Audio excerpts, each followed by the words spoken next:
కొట్లాడాలి. అది మొగోడు చేయాల్సిన పని. ప్రజల మీద ప్రేమ ఉన్నోడు చేయాల్సిన పని. మీకేం కోపం వచ్చిందో, ఏం భ్రమల పడ్డారో, పాలిచ్చే బర్రెను ఆయన అమ్మేసి దున్నపోతుని తెచ్చుకున్నారు.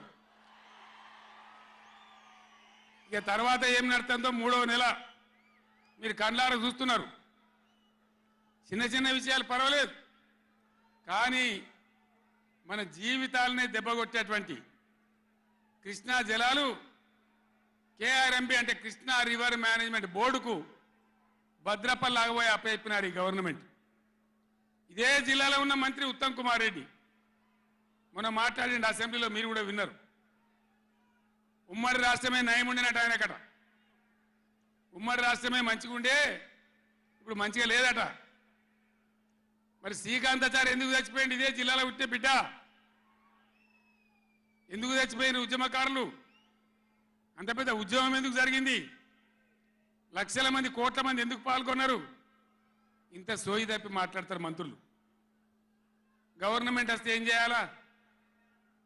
పోయిన భద్రపల్లెక సంతకం పెట్టిండ్రు, దాని మెమోరాండం దొరికింది. నీళ్ల మంత్రిగా పనిచేసిండు కాబట్టి, అనుభవం ఉంది కాబట్టి, నష్టం ఎంత వస్తుందో తెలుసు కాబట్టి వెంటనే హరీష్ రావు గర్జించిండు.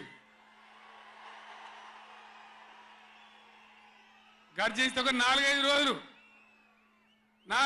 నాటకాలు ఆడిండు, అబద్ధాలు మాట్లాడిండు.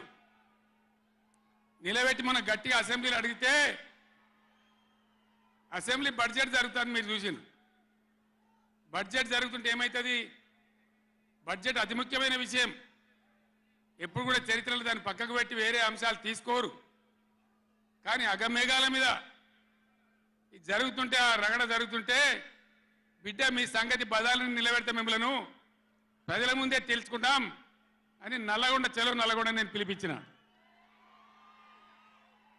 ఎందుకంటే నాకు చేతనైనా కాకపోయినా నా కట్టె కాలే వరకు తెలంగాణకు అన్యాయం జరిగితే చివరి శ్వాస దాకా కూడా పులిలాగా లేచి కొట్లాడతా తప్ప పిల్లిలాగా ఉండను. ఎట్టి పరిస్థితులలో 600 ఏ విషయంలో కూడా తెలంగాణకు అన్యాయం జరగనివ్వను.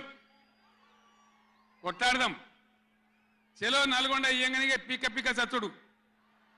ఇజ్జత్ మానం పోతుంది రాబాయి. కేసీఆర్ బొబ్బ పెడితే ఏం చేస్తామంటే ఏం చేస్తామని చేతులు విసుకొని కాళ్ళు విసుకొని అర్జెంటుగా బడ్జెట్ పక్కకు పెట్టి శాసనసభలో తీర్మానం పెట్టింది. ఆ తీర్మానం కూడా చక్కగలేదు. వాళ్ళ తెలివి సల్లారా. సాగునీళ్ళు తాగునీళ్ళు అని పెట్టిండ్రు, కరెంటు ఉత్పత్తి పెట్టలేదు మళ్ళీ దానిలో. ఆ తీర్మానంలో కూడా అంత తెలివి తక్కువ తీర్మానం. అది పెట్టి ఇక మామ అనిపించుకున్నారు. అయిపోయింది కదా. ఒక రైతుకు పంట పండిందట, వడ్ల రాసి అయింది.